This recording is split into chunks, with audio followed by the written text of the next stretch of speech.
when you are given some 5 minutes break,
endeni lakini muache mzigo wenu hapa. And then by 3 formed up. You are formed up and running. Now that's where the problem comes in, because you've been bullying your boot, you've not slept, you've been ironing your clothes. Yes. They have to be presentable by parade. Yeah. Parade, get on to parade is supposed to be at 5. Yes. Somebody came in from nowhere, disrupted the whole personal administration program, took you into the ablution with your ironed clothes into the ablution waters, and then you have to use the iron to dry after washing them to dry it. Yes. And then iron it, of course. Yeah. I really don't know those shorts how, because they used to be pure khaki, but we used to press them so hard until you get to the parade, and then you realize even the junglers, by the time you are getting to the parade, they are all like, straight up. Yes. By the time it gets to around 30 minutes later, they are floppy, like they're looking like an elephant's ears. Yeah, they're all droopy. Actually, they're blocking your sight as well. And wewe andika huyu kwa project. Yes. Why did I have to but I ironed my heart. Andika huyu short yake haina laini. But I ironed it. By the time I was coming to parade, it was sharp. Tulikuwa tunaambiwa tunataka kusikia kuna short ya cadet ukipita na hapo inakukata mkono. So inzi ikipita hapo inakatwa mara mbili. And then you go to Nakuru town, you buy the best of iron boxes, electric. And then you press it because you want. No, we used to use some plank of wood. Like you put the short against yes. So when you press it hard. Yeah, it produces that sharp line. Yes. And the line was supposed to marry. But the shorts, I think they were deliberately made of I think that particular material, so that it cotton. Yeah, it absorbs water. It would show for a short. It will actually deceive you. Yeah. That there's a line. The line is okay. Wait until you adorn it. You get on parade. Put it on. Get on parade. Aye. Hii line ni short yangu. Kadeta dera wapi line? Andika huyu. And then you are like, si ilikuwa hapa. So it's a cacophony of chaos. It's chaos. Absurdities and Man, so after morning run, I mean, you know, and this to me was an impressive time. It was a very. No, I important remember time. actually. Yeah. There came a time you almost gave up. Huh? No, I wasn't close to it. You mistaking me with Oh, someone else? no. You gave up a morning run. No, not morning run. As in this thing of ironing. Yeah, I mean, I No, gave up on that. almost all of us. I mean, we gave up on that. We said, Hey. why should we continue doing this? And it Is doesn't. either there's a problem with our irons, or there's a problem with the material for the shorts.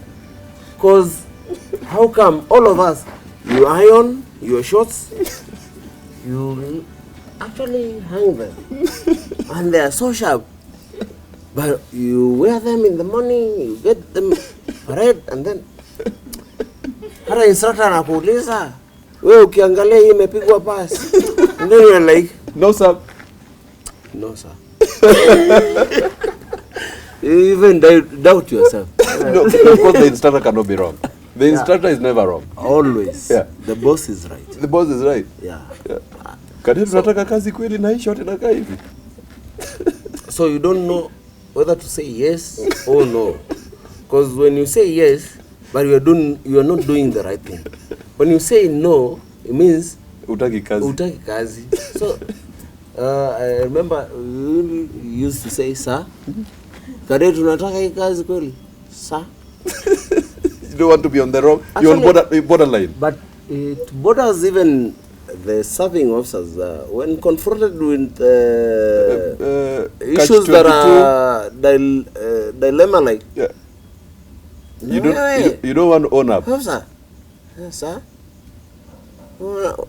unataka hii kazi kweli? Sir. So you can't tell whether sir is an answer or it's a question. Okay. Man, I remember. Now, we used to actually sleep during morning run. Like, you tell guys that this is a perfect time to actually switch off and sleep. As long as, because we had instructors that were constantly with the physical training instructors, the PDIs, you know, they literally boxed you. So you're riding, the guys at the front, the guys in the middle, and they're constantly waking, like literally waking people up, and people are running. Wewe wacha kulala. Yeah. And whenever people... And guys are singing. Guys are singing? We used to motivate ourselves with songs. Absolutely. Hua. Yeah. Mama, can't you see? Yeah. What the army has done to me? Yeah. Took away my nice shoes. Give me all the running boots. Give me the army boots. Yeah. Mama, can't you see? What the army has done to me? Yeah. Took away my nice bed sheet. Yeah. Gave me a sleeping bag. And then, but in the midst of that confusion, singing and running and all, somebody is sleeping and running into the and singing at the same time, until you realize somebody goes into some fence, runs into some fence. Oh, now you are melala. Instructor says, oh, now you are melala, because somebody has run into some fence, live fence. I mean, morning then you run. get back, and of course We used to do breakfast. how many clicks?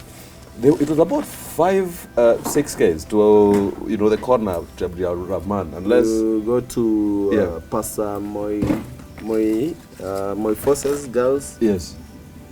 Rahman. Yeah, that was the long stretch. The short stretch that we now did whenever we went and then looped back on the same route was about 3 Ks going and 3 Ks coming back. So maybe 6. Then you come back. Cumulative, you come back. And then you come back, and it's a conglomeration of activities. Yes. 'Cause Breakfast you has want got to be done.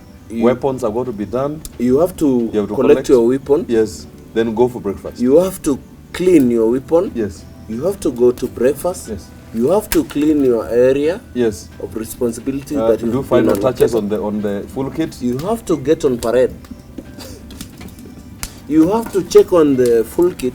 I mean, the layout of your bed, whether it's in. We had someone eat their eggs. Oh yeah, during breakfast, because you want to save time.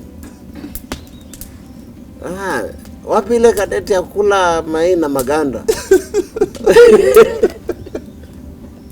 I don't want to mention names. Because you're saving time. Yeah, in the name of saving time. Alikula mai na maganda. Kula tu chafuna.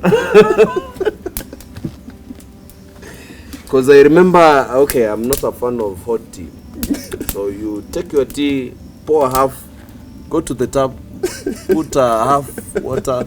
As long as it's warms your belly, move on. Ile vitu ingine meza. What you cannot meza, weka kwa pouches. Utakulia mbele. Break time uko saa 4.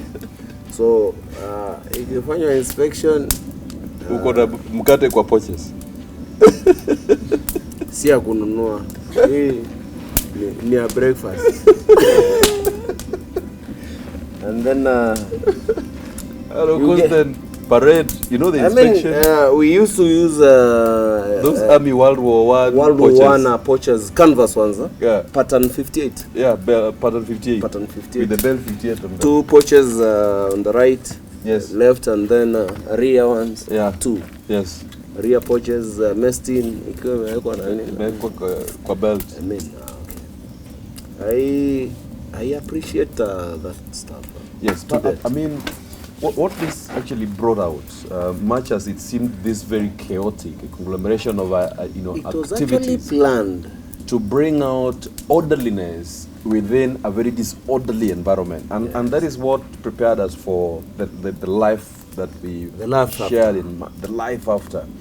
Because war, the business for which we are training, is never a contestation of organized stuff. It's never organized, and so you had to actually bring out the very essence of being orderly within a very disorderly environment, yes, and to fight through what we call the fog of war, which basically is a presentation of extremely chaotic and disorganized situations, and in the heat of the moment at any given point in time, that just spells disaster, if not ultimate chaos. Actually, you look at present day. Yes. Somebody on the war front in Ukraine. Yes. Russia, Ukraine contestation. Very disorderly. I mean, it's chaos. It's chaos. But as an individual, yeah, defending your country, yeah, you have to be organized. Absolutely. To achieve certain objectives that will ultimately determine, yes, the outcome of that very campaign. Yes. Yeah. And so, man, a lot of these things, if not all of these things that are actually done within the training setup, as is clearly presented here to us, is that the army actually thrives in absolute disorganization, planned and deliberate disorganization, organized chaotic, chaos. Organized chaos, you can call it. Yeah. And this is supposed to bring out the best in you. So if you are that raw material that's thinking you are prepared for this game plan, then you got to be thinking about how much you can forge an organized front within a very chaotic, if not disorganized setup. Ladies and gentlemen, as you pretty much figured this out, this is the presentation of the making of a military officer is something that cannot be discussed in a day. As we normally say, it can be discussed until cows come back home. The intrigues behind the making of a military officer or a military professional are just, wow, way through the roof. So you can follow this conversation on all our socials at Byron Adera, at Adera the Panther on Facebook. And this is going to be an enticing discussion. It cannot be enough or gainsaid. But of course, you have to be involved in this plan. We appreciate your involvement. And so you comment, share, and wow, give us that necessary feedback and what you feel about the whole thing, because that makes us better. We share in the same experience, and that can only get better if we join hands and we feel you as much as you feel us. This is Byron Adera, ex-Kenya Special Forces Operator, Security Expert, consultant, YouTuber, and